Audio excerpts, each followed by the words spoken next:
हरी भरी पहाड़ियों के बीच बसा था एक छोटा सा गांव, रामपुरा। गांव शांत था, लेकिन यहाँ रहने वाले हर इंसान की अपनी अपनी परेशानियां थीं। इसी गांव के किनारे मिट्टी के छोटे से घर में रहता था गरीब लकड़हारा रघु। उसके परिवार में उसकी पत्नी कुसुम और 12 साल का बेटा चंदन था। रघु रोज सुबह जंगल जाकर लकड़ियां काटता और उन्हें बाजार में बेचकर परिवार का पेट पालता था। लेकिन पिछली कई महीनों से जंगल में लकड़ियां कम मिलने लगी थीं, जिस कारण उसकी कमाई लगातार घटती जा रही थी। रघु, घर में बस थोड़ा सा आटा बचा है। अगर आज भी अच्छी कमाई नहीं हुई तो कल बच्चों के लिए खाना बनाना मुश्किल हो जाएगा। चिंता मत कर कुसुम, भगवान ने आज तक भूखा नहीं सुलाया। आज कुछ ना कुछ जरूर होगा। बाबा, आज स्कूल में सब नए जूते पहनकर आएंगे। मेरे जूते फिर से फट गए हैं। रघु कुछ पल चुप हो गया।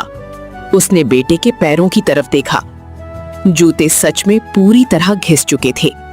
बस बेटा, इस बार थोड़ा अच्छा पैसा मिल जाए तो सबसे पहले तेरे जूते ही खरीदूंगा। चंदन मुस्कुरा दिया, लेकिन उसकी मुस्कान के पीछे छिपी मजबूरी साफ दिखाई दे रही थी। रघु अपनी कुल्हाड़ी उठाता है, पत्नी और बेटे की तरफ देखता है और जंगल की ओर निकल पड़ता है। यहीं से शुरू होता है एक ऐसा सफर जो उसकी पूरी जिंदगी बदलने वाला था। जंगल में उस दिन काफी देर तक घूमने के बाद रघु को आखिरकार एक सूखा पेड़ दिखाई देता है। आज तो भगवान ने सुन ली। अगर ये पूरा पेड़ मिल गया तो 2 दिन का राशन आ जाएगा। वो पूरी मेहनत से पेड़ काटने लगता है। कई घंटे की मेहनत के बाद लकड़ियों का बड़ा गट्ठर तैयार हो जाता है। रघु उसे कंधे पर रखकर बाजार की ओर चल देता है। रास्ते में उसकी मुलाकात गांव के व्यापारी भीखाराम से होती है। अरे रघु, इतनी मेहनत क्यों करता है? ये लकड़ियां मुझे दे दे, लेकिन ज्यादा पैसे मत मांगना। सेठ जी, इतनी मेहनत की है, कम से कम सही दाम तो दीजिए। सही दाम? अगर नहीं बेचनी तो आगे चले जाओ, देखते हैं कौन खरीदता है। रघु मजबूर था।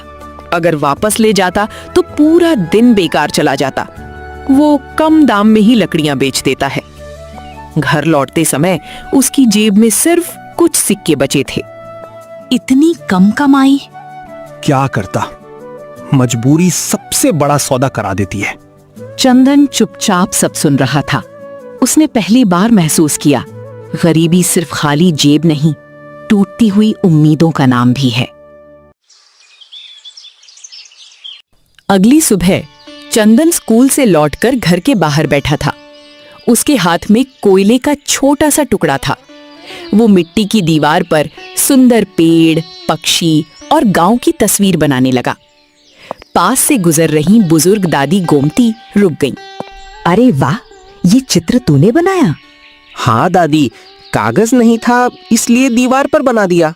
बेटा, तेरे हाथों में तो भगवान ने कला दी है। रघु भी वहां आ जाता है। मेरा बेटा पढ़ लिख कर बड़ा आदमी बनेगा, लकड़ियां नहीं काटेगा। लेकिन बाबा, अगर पैसे ही नहीं हुए तो पढ़ाई कैसे होगी? रघु के पास इस सवाल का कोई जवाब नहीं था। कुछ दिनों बाद गांव में खबर फैलती है कि पास वाले कस्बे में लकड़ियों की अच्छी कीमत मिल रही है। अगर वहां बेच आया तो इस बार अच्छे पैसे मिल जाएंगे। सुबह सुबह वो पहले से भी ज्यादा लकड़ियां काटता है। पूरा दिन मेहनत करता है, पसीने से कपड़े भीग जाते हैं। शाम तक उसके पास अब तक का सबसे बड़ा गट्ठर तैयार हो चुका था।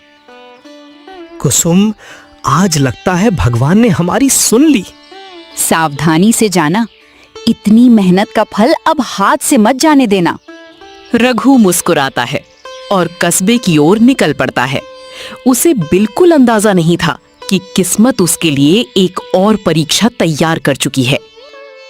रघु पूरे दिन चलकर कस्बे के बाजार पहुंचता है। आज बाजार में काफी भीड़ थी। कई लोग लकड़ियां खरीद रहे थे।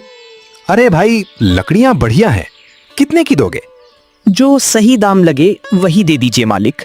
ठीक है, आज मैं पूरे 450 रुपए दूंगा। रघु की आंखें चमक उठती हैं। इतने पैसे उसे कई दिनों बाद एक साथ मिले थे। वो दोनों हाथ जोड़ देता है। भगवान आपका भला करे मालिक। दुकानदार पैसे गिनकर उसके हाथ में रख देता है। रघु बार बार जेब टटोल कर देखता है। उसे विश्वास ही नहीं हो रहा था कि आज घर में भरपेट खाना बन सकेगा। वो रास्ते में राशन की दुकान की ओर बढ़ने लगता है, लेकिन तभी एक आदमी तेजी से उसके पास आता है। भैया, जरा बताना तो बस अड्डा किधर पड़ेगा? रघु रुक जाता है। सीधे जाओ, फिर बरगद के पेड़ से दाहिने मुड़ जाना।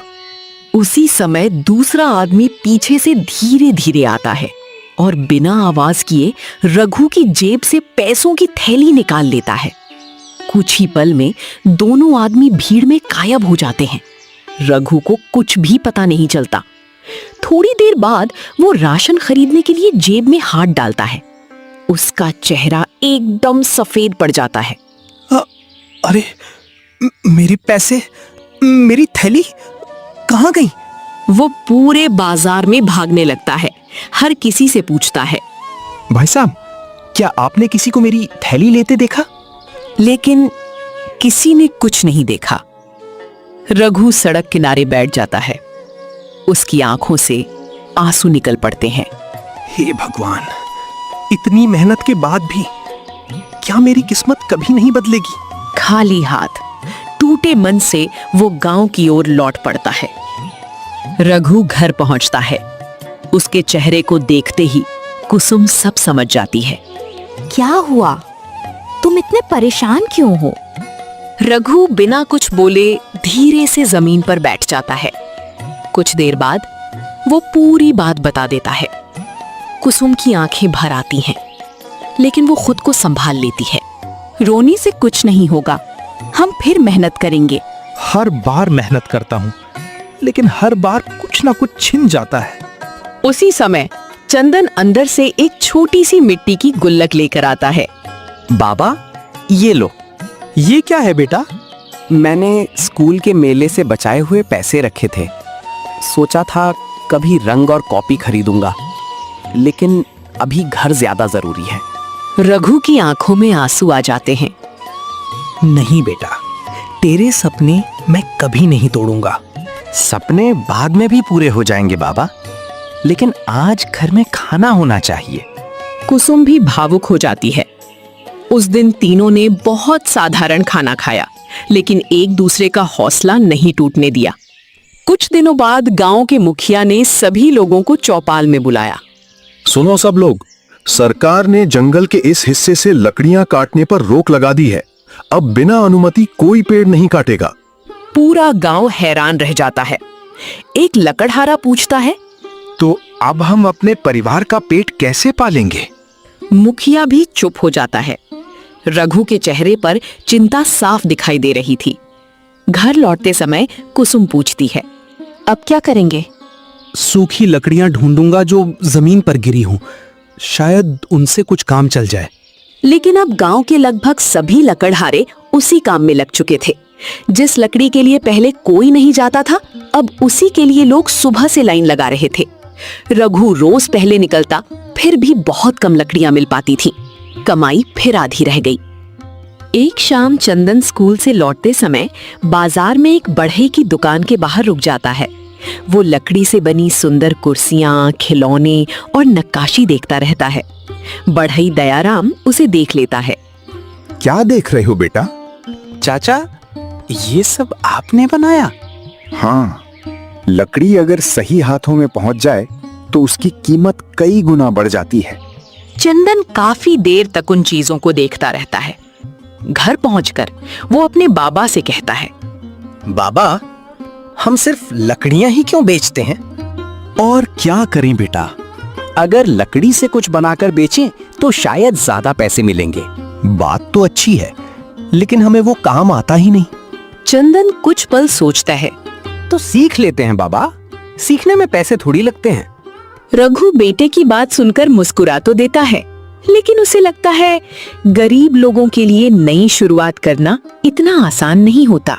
अगली सुबह रघु हमेशा की तरह जंगल की ओर निकल पड़ा।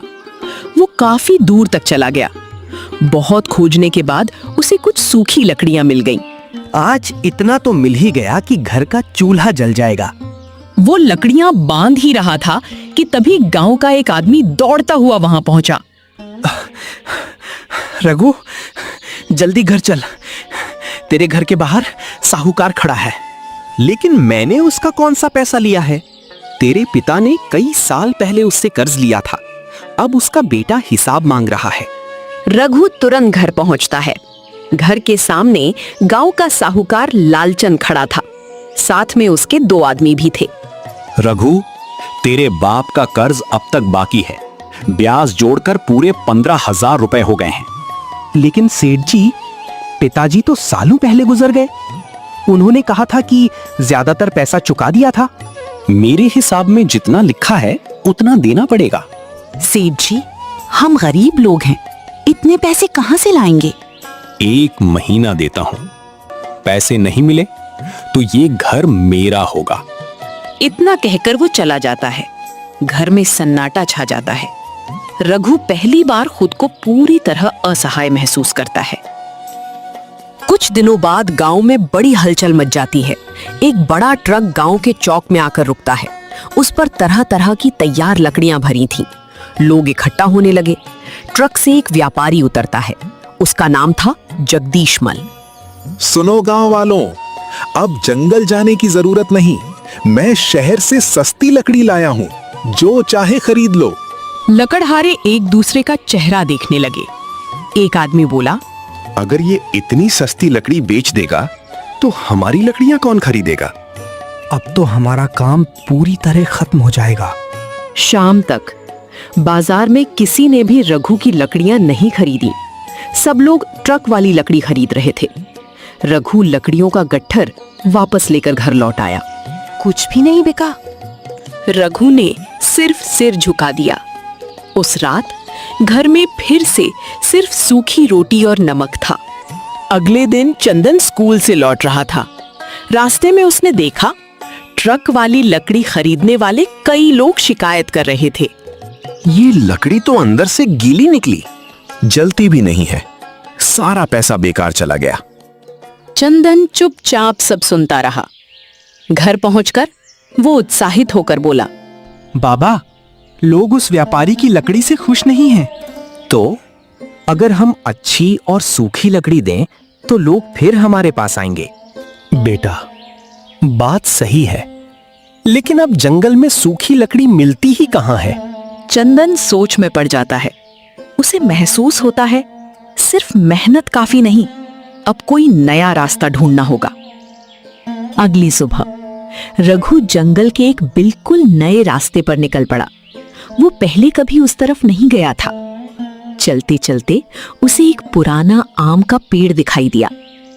पेड़ के नीचे एक बुजुर्ग आदमी बेहोश पड़ा था। उसके पास लकड़ी के कुछ औजार बिखरे हुए थे। रघु घबरा गया। अरे बाबा, आंखें खोलिए। कोई जवाब नहीं मिला। रघु तुरंत पास के कुएं से पानी लाता है। धीरे धीरे बुजुर्ग के चेहरे पर पानी छिड़कता है। कुछ देर बाद बुजुर्ग की आंखें खुलती हैं। बेटा, अगर तुम नहीं आते तो शायद मैं बचता नहीं। आप आराम से बैठिए, मैं आपको गांव तक छोड़ देता हूं। मेरा नाम विश्वनाथ है। मैं पास के कस्बे का बढ़ई हूं। रघु पहली बार ध्यान देता है। उनके औजार साधारण नहीं थे। उनसे बनी हुई लकड़ी की छोटी सी नक्काशी भी बेहद सुंदर थी। उसे बिल्कुल अंदाजा नहीं था कि यही मुलाकात उसकी जिंदगी का सबसे बड़ा मोड़ बनने वाली है। अगले दिन रघु विश्वनाथ जी को उनके छोटे से घर तक छोड़ने पहुंचा।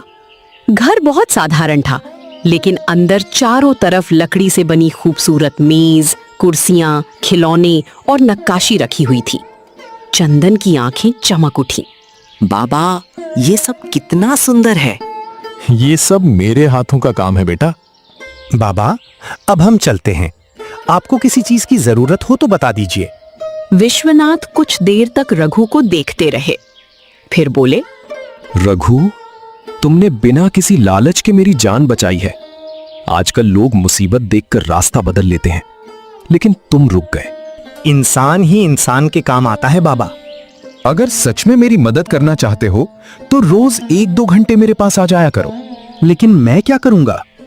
मैं तुम्हें लकड़ी काटना नहीं, लकड़ी को नया जीवन देना सिखाऊंगा। चंदन खुशी से उछल पड़ा। बाबा, मैंने कहा था ना, कुछ नया सीखेंगे। रघु ने विनम्रता से सिर झुका दिया। अगर आप सिखाने को तैयार हैं तो मैं सीखने के लिए तैयार हूं। विश्वनाथ मुस्कुरा दिए। यहीं से रघु की जिंदगी ने पहली बार नई दिशा पकड़ ली। अगली सुबह रघु लकड़ियां बेचने जाने से पहले विश्वनाथ जी के घर पहुंच गया। विश्वनाथ ने एक सूखी लकड़ी का टुकड़ा उसके हाथ में दिया। आज इससे एक बिल्कुल सीधा तख्ता बनाओ। रघु ने कुल्हाड़ी उठाई। जैसे ही उसने पहला वार किया, लकड़ी बीच से टेढ़ी टूट गई। रघु शर्मिंदा हो गया। मुझसे नहीं होगा बाबा।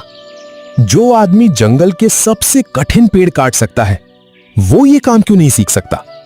लकड़ी पर ताकत नहीं, समझ लगानी पड़ती है। रघु फिर कोशिश करता है। इस बार लकड़ी पहले से बेहतर कटती है। चंदन भी पास बैठा सब ध्यान से देख रहा था। विश्वनाथ ने उसे एक छोटी छेनी पकड़ाई। लो बेटा, तुम इससे एक पत्ता बनाकर दिखाओ। चंदन धीरे धीरे छेनी चलाने लगा। कुछ ही मिनटों में लकड़ी पर सुंदर पत्ते की आकृति उभर आई। विश्वनाथ की आंखें चमक उठी। वाह रघु, तुम्हारे बेटे के हाथों में तो कमाल की कला है। रघु गर्व से चंदन को देखने लगा। अब रघु की दिनचर्या बदल चुकी थी। सुबह जंगल, दोपहर बाजार और शाम को विश्वनाथ जी से बढ़ईगिरी सीखना। धीरे धीरे उसके हाथों में सफाई आने लगी। अब वो लकड़ी के तख्ते, छोटे स्टूल और साधारण चौकी बनाने लगा। दूसरी तरफ चंदन नक्काशी सीख रहा था। वो पत्ते, फूल और पक्षियों की आकृतियां बहुत सुंदर बना देता था।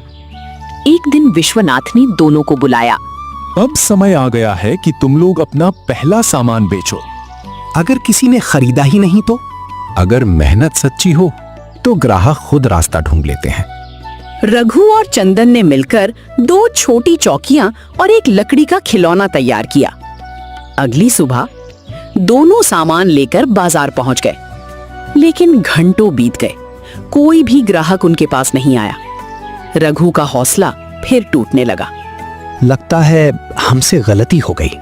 तभी एक छोटी बच्ची अपने पिता के साथ वहां आई। उसकी नजर लकड़ी के खिलौने पर पड़ी। पिताजी, मुझे यही वाला चाहिए। उसके पिता ने खिलौना हाथ में लिया, ध्यान से देखा। ये तुमने बनाया है? जी, हमने मिलकर बनाया है। ग्राहक मुस्कुराया। बाजार में ऐसे हाथ से बने खिलौने बहुत कम मिलते हैं। उसने बिना मोलभाव किए खिलौना खरीद लिया। रघु और चंदन एक दूसरे को देखने लगे। उनकी आंखों में महीनों बाद उम्मीद की चमक लौट आई। खिलौना बिकने के कुछ ही देर बाद एक बुजुर्ग महिला उनकी बनाई चौकी देखने लगी। ये कितने की है बेटा? रघु झिझक गया। उसे कीमत तय करना भी नहीं आता था। विश्वनाथ की बात याद आई। अपने काम की कीमत कभी कम मत आंकना। अगर आपको पसंद आए तो 400 रुपए। महिला ने चौकी को ध्यान से देखा। लकड़ी मजबूत है, काम भी साफ है। उन्होंने मुस्कुराते हुए पूरे पैसे दे दिए। रघु के हाथ कांप रहे थे। वही लकड़ी जिसे बेचकर पहले मुश्किल से 100-200 रुपए मिलते थे, आज उसी लकड़ी से बनी एक चौकी 400 रुपए में बिक गई। शाम को रघु मिठाई का छोटा डिब्बा लेकर घर पहुंचा। आज किस खुशी में? अम्मा, आज हमारी मेहनत पहली बार सही कीमत पर बिकी है। कुसुम की आंखों में खुशी के आंसू आ गए। हे भगवान, बस हमारे परिवार की ये नई शुरुआत हमेशा बनी रहे। उसी रात विश्वनाथ अपने आंगन में बैठे आसमान की ओर देख रहे थे। उन्होंने धीरे से कहा, रघु, तुम्हारी मेहनत अभी रंग दिखाना शुरू हुई है। असल मंजिल अभी बाकी है। कुछ ही हफ्तों में रघु और चंदन की बनाई हुई छोटी छोटी चीजें बाजार में लोगों को पसंद आने लगी। कोई लकड़ी का स्टूल खरीदता, कोई पूजा की चौकी, तो कोई बच्चों के लिए हाथ से बने खिलौने। धीरे धीरे उनकी दुकान पर भीड़ बढ़ने लगी। उसी बाजार में एक पुरानी फर्नीचर की दुकान थी। उसका मालिक था धनराज। वो कई सालों से गांव और आसपास के इलाकों में फर्नीचर बेच रहा था। धनराज ने देखा कि आज कई ग्राहक उसकी दुकान छोड़कर रघु के पास जा रहे हैं। उसका चेहरा उतर गया। ये नया आदमी कौन है? मालिक, यही वो लकड़हारा है जिसने कुछ महीने पहले बढ़ई का काम शुरू किया है। एक लकड़हारा मेरे ग्राहकों को ले जाएगा? ऐसा कभी नहीं होने दूंगा। उसी समय एक ग्राहक रघु की बनाई हुई कुर्सी देखकर बोला, भाई, ये कुर्सी बहुत मजबूत लग रही है। अगर कभी खराब हो जाए तो बिना पैसे लिए ठीक कर दूंगा। यही फर्क है, तुम सामान नहीं, अपना भरोसा बेचते हो। धनराज दूर खड़ा सब सुन रहा था। उसकी जलन और बढ़ गई। अगले दिन पास के गांव के स्कूल के प्रधानाचार्य बाजार आए। वे बच्चों के लिए नई बेंच और मेज बनवाना चाहते थे। उन्होंने पहले धनराज की दुकान देखी। 50 बेंच और 50 मेज चाहिए। धनराज ने बहुत ऊंची कीमत बता दी। प्रधानाचार्य बिना कुछ कहे वहां से निकल गए। रास्ते में उनकी नजर रघु की दुकान पर पड़ी। उन्होंने रघु की बनाई हुई एक बेंच उठाकर देखी। ये तुमने बनाई है? जी, अपने हाथों से। प्रधानाचार्य ने उसे अच्छी तरह जांचा।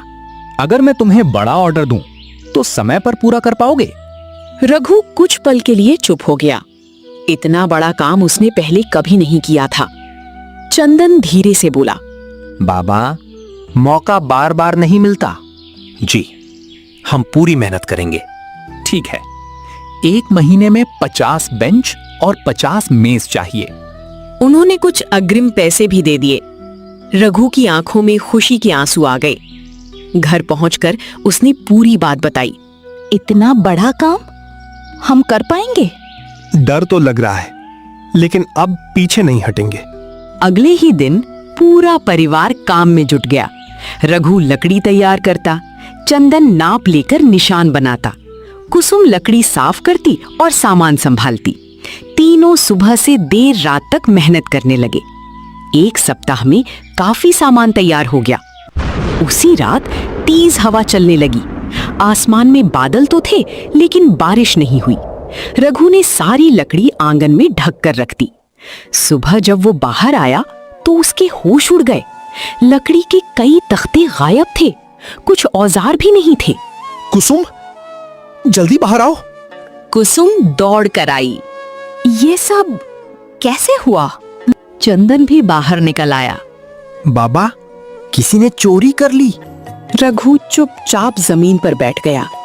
इतनी मेहनत फिर से किसी की बुरी नजर का शिकार हो गई थी। उसे समझ नहीं आ रहा था अब ऑर्डर समय पर कैसे पूरा होगा। उसी समय विश्वनाथ वहां पहुंचे। उन्होंने बिना कुछ कहे आंगन में पड़े पैरों के निशान देखे। रघु, ये साधारण चोरी नहीं लगती। रघु हैरानी से उनकी तरफ देखने लगा। जिसने भी चोरी की है उसे अच्छी तरह पता था कि कौन सी लकड़ी सबसे कीमती है। रघु के मन में पहली बार एक शक पैदा हुआ, लेकिन बिना सबूत किसी का नाम लेना उसे सही नहीं लगा। उसे सिर्फ एक ही चिंता थी, कहीं उसकी ईमानदारी पर सवाल ना उठ जाए। रघु पूरी रात सो नहीं पाया। बार बार उसकी नजर खाली पड़े आंगन पर जा रही थी। उसे सिर्फ एक ही बात परेशान कर रही थी, अगर समय पर ऑर्डर पूरा नहीं हुआ तो लोगों का भरोसा हमेशा के लिए टूट जाएगा। सुबह होते ही रघु चुपचाप काम पर लग गया। बचे हुए तख्तों को नापने लगा। उसी समय दरवाजे पर दस्तक हुई। गांव के मुखिया विश्वनाथ जी और कुछ ग्रामीण खड़े थे। रघु, हमें चोरी की खबर मिल गई। कोई बात नहीं मुखिया जी, जितना बचा है उसी से काम चला लूंगा। मुखिया ने पीछे खड़े लोगों की तरफ देखा। एक किसान आगे आया। उसने अपने बैलगाड़ी से कुछ सूखी लकड़ियां उतार दी। ये मेरे खेत के किनारे वाले पेड़ों की लकड़ी है, मेरे किसी काम की नहीं, तू रख ले। फिर दूसरा आदमी आगे आया। मेरे पास कुछ पुराने तख्ते पड़े हैं, अगर काम आ जाएं तो ले जाना। धीरे धीरे लगभग पूरा गांव मदद के लिए आगे आने लगा। कोई लकड़ी दे रहा था, कोई रस्सी, कोई औजार, तो कोई मजदूरी करने को तैयार था। रघु की आंखें भर आईं। मैं ये एहसान कभी नहीं चुका पाऊंगा। ये एहसान नहीं, तेरी सालों की ईमानदारी का फल है। रघु, जो इंसान लोगों का भरोसा जीत लेता है वो कभी अकेला नहीं रहता। रघु ने पहली बार महसूस किया, सच्ची कमाई सिर्फ पैसे नहीं, लोगों का विश्वास भी होता है। अब पूरा परिवार पहले से भी ज्यादा मेहनत करने लगा। दिन रात काम चल रहा था। चंदन लकड़ी पर निशान बना रहा था। तभी उसकी नजर एक तख्ते पर पड़ी। उस पर लाल रंग का छोटा सा निशान बना हुआ था। चंदन सोचने लगा, ये निशान तो हमारी लकड़ियों पर नहीं था। उसे अचानक कुछ याद आया। 2 दिन पहले उसने धनराज की दुकान के पीछे ऐसे ही लाल निशान वाली लकड़ियां देखी थीं। चंदन बिना कुछ कहे चुपचाप बाजार की तरफ निकल पड़ा। वो धनराज की दुकान के पास पहुंचा। दुकान के पीछे कुछ तख्ते पड़े थे। उनमें से एक पर वही छोटा सा निशान बना था। चंदन ध्यान से देखने लगा। उसी समय धनराज का नौकर बाहर आया। अरे, तुम यहाँ क्या कर रहे हो? कुछ नहीं चाचा, बस ऐसे ही देख रहा था। वो वहां से चला तो आया, लेकिन अब उसके मन का शक और गहरा हो चुका था। उसने घर पहुंचकर सारी बात रघु और विश्वनाथ जी को बता दी। विश्वनाथ कुछ देर सोचते रहे। बिना सबूत किसी पर आरोप नहीं लगाना चाहिए, लेकिन अब सच जानना जरूरी है। अगले दिन मुखिया ने गांव के कुछ लोगों को साथ लिया और धनराज की दुकान पर पहुंच गए। धनराज, हमें तुम्हारे गोदाम की जांच करनी है। क्यों? बस एक शिकायत मिली है। गोदाम का दरवाजा खोला गया। अंदर लकड़ियों के बड़े बड़े ढेर लगे थे। विश्वनाथ एक एक तख्ता ध्यान से देखने लगे। अचानक उन्हें एक लकड़ी दिखाई दी। उस पर रघु का बनाया हुआ छोटा सा पहचान का निशान था। रघु हर तख्ते के पीछे एक छोटा र बना देता था ताकि अपनी लकड़ी पहचान सके। विश्वनाथ ने वो तख्ता उठाकर मुखिया को दिखाया। ये देखिए, ये निशान रघु का है। धनराज के चेहरे का रंग उड़ गया। तभी उसका नौकर डर गया। मालिक ने ही कहा था रात में लकड़ियां उठा लाओ ताकि रघु समय पर काम पूरा न कर सके। धनराज सिर झुकाकर खड़ा था। दूसरे की मेहनत छीनकर कोई बड़ा नहीं बनता। धनराज धीरे धीरे रघु के सामने आया। मुझसे बहुत बड़ी गलती हो गई, मुझे माफ कर दो। रघु कुछ पल चुप रहा। फिर उसने शांत स्वर में कहा, गलती की माफी मिल सकती है, लेकिन मेहनत का कोई शॉर्टकट नहीं होता। धनराज की आंखें झुक गईं। सारी चोरी की हुई लकड़ियां और औजार रघु को वापस मिल गए। अब उसके सामने सिर्फ एक ही लक्ष्य था, समय पर ऑर्डर पूरा करना। चोरी का सामान वापस मिलते ही रघु ने एक पल भी बर्बाद नहीं किया। सुबह सूरज निकलने से पहले काम शुरू होता और देर रात तक हथौड़ी और आरी की आवाज पूरे आंगन में गूंजती रहती। कुसुम सभी के लिए खाना बनाती, फिर लकड़ी साफ करने में हाथ बटाती। चंदन हर तख्ते पर नाप लेकर निशान बनाता और किनारों को चिकना करता। विश्वनाथ जी बीच बीच में आकर हर सामान को ध्यान से देखते। याद रखो, जिस काम पर तुम्हारा नाम लिखा हो उसमें जल्दबाजी नहीं, ईमानदारी दिखनी चाहिए। बाबा, अब एक भी चीज अधूरी नहीं जाएगी। तीनों ने लगातार कई दिनों तक बिना शिकायत मेहनत की।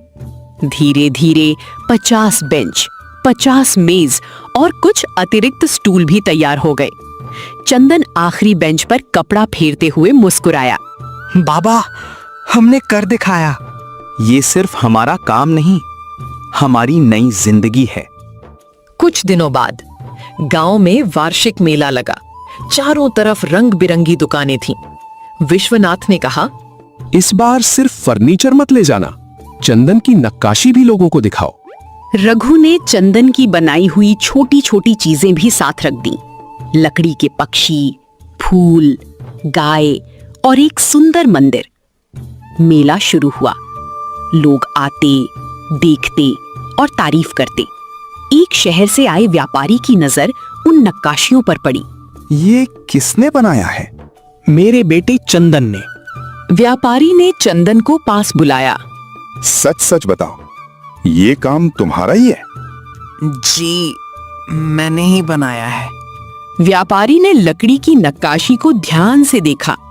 इतनी कम उम्र में इतना सुंदर काम? उसने वहीं खड़े खड़े सारी नक्काशी खरीद ली। फिर बोला, अगर तुम लोग ऐसे ही काम करते रहे तो मैं हर महीने तुमसे सामान खरीदूंगा। रघु और कुसुम एक दूसरे को देखने लगे।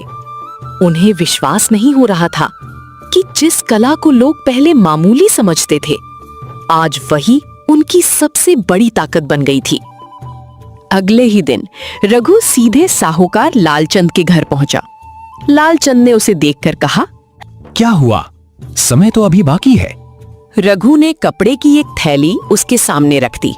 इसमें आपका पूरा पैसा है, जितना आपने मांगा था उतना ही। लालचंद ने पैसे गिने, सब पूरे थे। वो कुछ पल चुप रहा।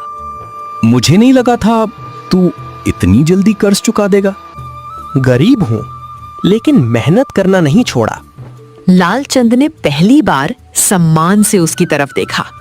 रघु, आज तू पैसे से नहीं, अपने चरित्र से अमीर बन गया है। रघु ने घर के कागज वापस लिए। बाहर निकलते समय उसने आसमान की ओर देखा। आज उसके कदम पहले से कहीं ज्यादा मजबूत थे। जिस घर को खोने का डर कभी हर रात सताता था, आज वही घर फिर से पूरी तरह उसका हो चुका था। कुछ महीनों बाद रघु का छोटा सा आंगन अब एक छोटी कार्यशाला में बदल चुका था।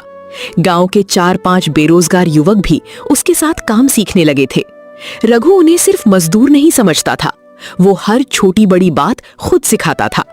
लकड़ी काटना आसान है, लेकिन ऐसा सामान बनाना मुश्किल है जिसे देखकर ग्राहक दोबारा तुम्हारे पास आए। भैया, आपने हमें काम दिया, वरना हम शहर जाने की सोच रहे थे। जब गांव में ही मेहनत से रोजगार मिल सकता है तो अपना घर छोड़कर क्यों जाओ? उसी समय गांव के मुखिया वहां पहुंचे। रघु, इस बार गांव के स्थापना दिवस पर हम तुम्हें सम्मानित करना चाहते हैं। मुझे? मैंने ऐसा क्या किया? तुमने सिर्फ अपनी किस्मत नहीं बदली, गांव के कई घरों का चूल्हा भी जलाया है। समारोह वाले दिन पूरा गांव इकट्ठा हुआ। मुखिया ने रघु को शॉल और सम्मान पत्र दिया। चारों तरफ तालियां गूंज उठी। चंदन गर्व से अपने पिता को देख रहा था। उसकी आंखों में खुशी साफ दिखाई दे रही थी। एक शाम रघु ने चंदन को अपने पास बुलाया। चल बेटा, आज बाजार चलते हैं। दोनों बाजार पहुंचे। रघु उसे सीधे जूते की दुकान पर ले गया। बाबा, यहाँ क्यों आए हैं? याद है, तूने एक दिन फटे हुए जूतों की बात की थी। चंदन चुप हो गया। उसे वो दिन याद आ गया। रघु ने दुकानदार से कहा, मेरे बेटे के लिए सबसे मजबूत और आरामदायक जूते दिखाइए। चंदन ने नए जूते पहने। उसके चेहरे की खुशी देखकर रघु की आंखें भर आईं। लेकिन बात यहीं खत्म नहीं हुई। रघु उसे किताबों की दुकान पर भी ले गया। तू जितनी किताबें लेना चाहता है ले ले। चंदन ने धीरे से पूछा, बाबा, इतने पैसे खर्च हो जाएंगे? ज्ञान पर खर्च किया गया पैसा खर्च नहीं, सबसे बड़ा निवेश होता है। चंदन खुशी से अपने पिता के गले लग गया। कुछ समय बाद वही व्यापारी जिसने मेले में चंदन की नक्काशी खरीदी थी, फिर गांव आया। इस बार वो अकेला नहीं था। उसके साथ शहर के 2 बड़े व्यापारी भी थे। उन्होंने पूरी कार्यशाला देखी, हर सामान को ध्यान से परखा। रघु, हम चाहते हैं कि तुम्हारा बनाया सामान शहर की हमारी दुकानों में भी बिके। रघु कुछ पल के लिए चुप रह गया। उसे अपने पुराने दिन याद आने लगे, जब कोई उसकी लकड़ियां तक खरीदना नहीं चाहता था। अगर मेरे काम से लोगों का भरोसा बना रहे तो मुझे मंजूर है। आज से हम साथी हुए। चंदन खुशी से अपने पिता की ओर देखने लगा। विश्वनाथ जी भी वहीं खड़े थे। देखा रघु, मैंने कहा था ना, लकड़ी को नया जीवन देना सीख जाओ तो किस्मत भी नया रूप ले लेती है। अगर उस दिन आपने मुझे मौका नहीं दिया होता तो शायद मैं आज भी जंगलों में भटक रहा होता। मौका मैंने दिया था, लेकिन उसे सफलता में बदलने का काम तुम्हारी मेहनत ने किया। कुछ साल बाद रामपुरा गांव पूरी तरह बदल चुका था। रघु की छोटी सी कार्यशाला अब एक बड़ी फर्नीचर इकाई बन चुकी थी। गांव के कई परिवार वहीं काम करते थे। किसी को रोजगार की तलाश में शहर नहीं जाना पड़ता था। एक दिन रघु उसी पुराने रास्ते से गुजर रहा था जहां कभी वो लकड़ियों का भारी गट्ठर उठाकर चलता था। वो कुछ पल के लिए वहीं रुक गया। चंदन उसके पास आकर खड़ा हो गया। क्या सोच रहे हैं बाबा? यही कि अगर उस समय हर मुश्किल के सामने हार मान लेता तो आज ये दिन कभी नहीं देख पाता। उसी समय कुछ छोटे बच्चे वहां आए। एक बच्चा बोला, चाचा, बड़े आदमी बनने का सबसे आसान रास्ता क्या है? बड़ा आदमी पैसा कमाने से नहीं बनता, बड़ा आदमी अपने काम और अपने व्यवहार से बनता है। अगर बार बार असफलता मिले तो समझ लेना भगवान तुम्हें हार नहीं और मजबूत बनने की तैयारी करा रहे हैं। चंदन गर्व से अपने पिता को देख रहा था। उसे समझ आ चुका था कि उसके पिता की सबसे बड़ी दौलत पैसे नहीं, उनकी ईमानदारी, मेहनत और लोगों का विश्वास था। रघु की कहानी हमें यही सिखाती है कि किस्मत बदलने का कोई जादुई रास्ता नहीं होता। ईमानदारी, मेहनत, सीखने की इच्छा और कभी हार ना मानने वाला हौसला धीरे धीरे वही इंसान को वहां पहुंचा देता है जहां कभी पहुंचने का उसने सिर्फ सपना देखा था।